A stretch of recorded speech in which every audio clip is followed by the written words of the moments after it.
Hello, kids. This is Mr. T. Still Mr. T. Yeah. But then we're getting close to spring and it's getting hot in here, and I don't want to have those videos because it's hard to keep. So, this is still Mr. T. A little bit different.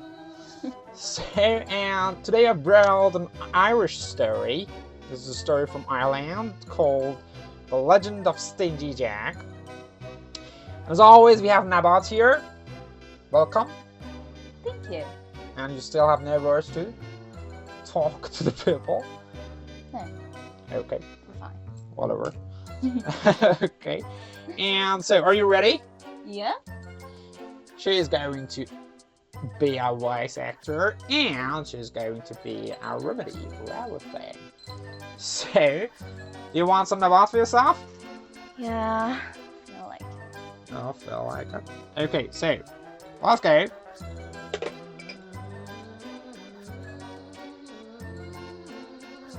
The Legend of Stingy Jack.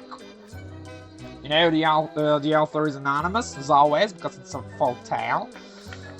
And let's go.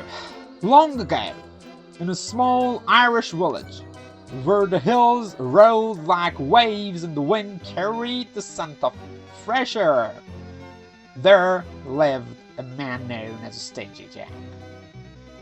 Jack was a trickster, a scoundrel, and the most cunning man in all of Ireland.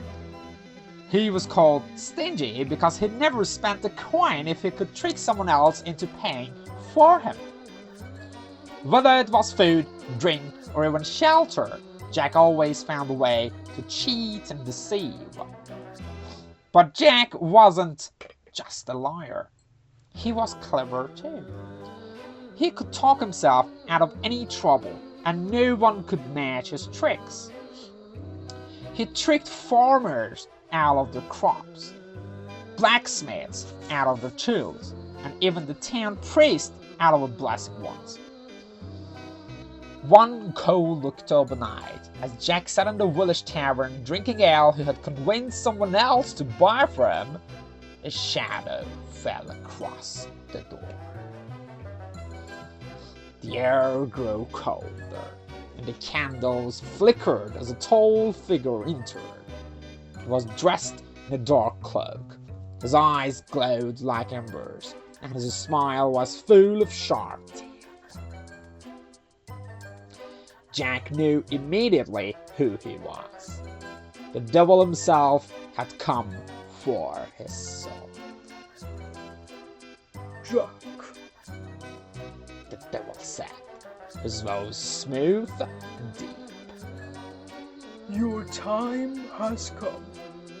You have lived a life of lies and greed, and now you must pay the price. But Jack, even in the face of hell itself, was not afraid. He smiled, took another sip of ale, and said, Oh, come now, sir.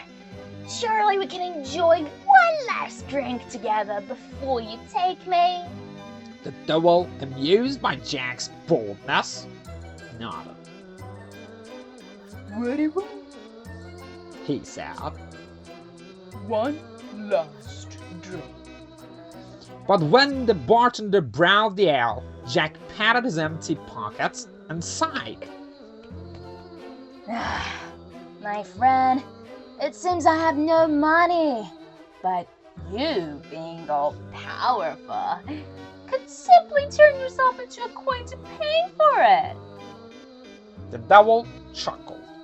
He liked a good trick as much as anyone, and he was so sure of his victory that he agreed. In a puff of smoke, he transformed into a silver coin and landed on the table. But the moment the devil turned into a coin, Jack snatched it up and shoved it into his pocket, right next to a small silver cross he always carried. The devil screamed in fury, but the power of the cross trapped him. No matter how he tried, he could not change back. Jack laughed. Now, my friend, it seems you're in a bit of a predicament. How about we strike a deal? The devil growled, but had no choice. Jack made him promise not to take his soul for 10 more years in exchange for setting him free. The devil, defeated, had no choice but to agree. With a snap of Jack's finger, the silver coin vanished and the devil reappeared, angry but bound by his word. Enjoy your time, Jack, The devil asked.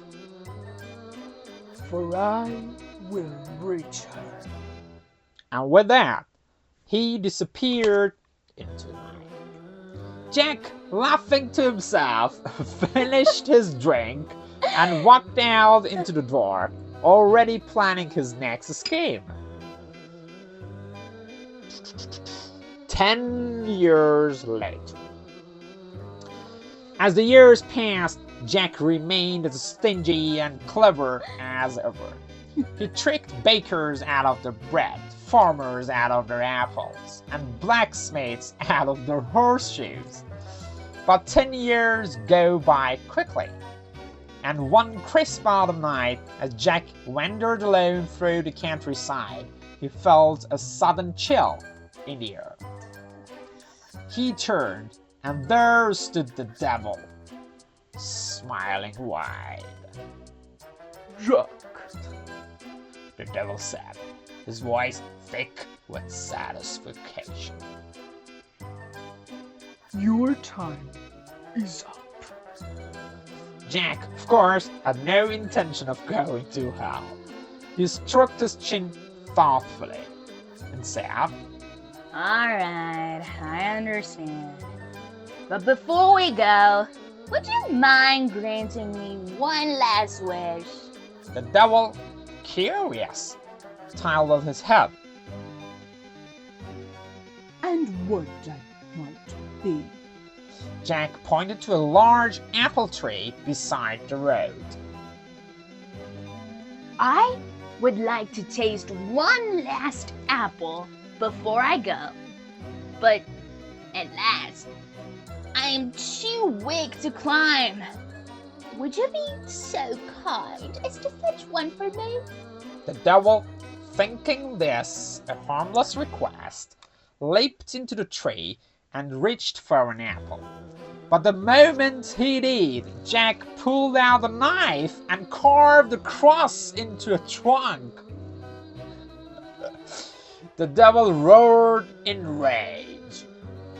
The power of the cross bound him to the branches, and no matter how he struggled, he could not climb now. Jack crossed his arms and smirked. Now, my friend, it seems you're stuck. I will only let you down on just one condition. You must promise to never take my soul. Not now, not never. Furious but trapped, the devil had no choice but to agree.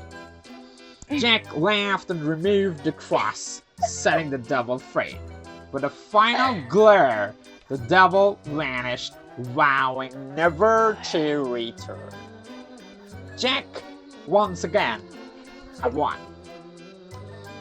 Years passed, and Jack grew old. Eventually, his tricks and greed caught up to him, and one cold autumn night, he breathed his last breath. But when Jack's soul reached the gates of heaven, Saint Peter shook his head.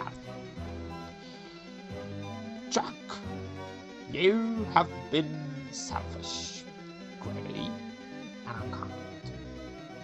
You cannot enter. So Jack, with nowhere else to go, traveled down to the gates of hell. But when he knocked, the devil himself answered with a wicked grin. Oh, Jack, He said. I keep my promises.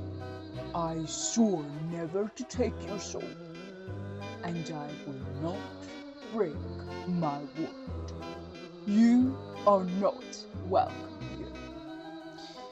Jack's face fell. Then, where am I supposed to go? The devil laughed. Back to the world of living.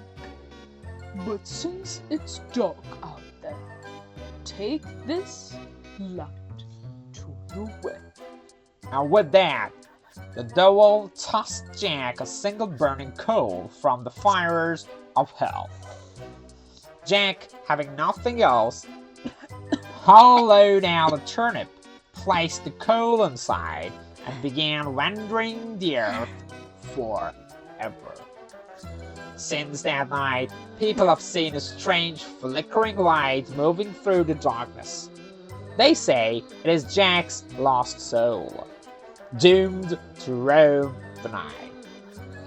And so, every Halloween, to keep Jack's spirit away, people carve faces into pumpkins and place candles inside them, creating the Jack's O-lantern we know today. Kids, this story teaches us that the trickery and greed can only take you so far. No matter how clever you are, every action has consequences. Some that last forever, like Jack's. Anything to add? No. Oh. Is Apple with Yeah, that's good. So see you on the next video. Oh. Great job. Yeah, thank you, but let me add this. I finally got my chili sauce. No, because I had so many dialects to talk about. That's why.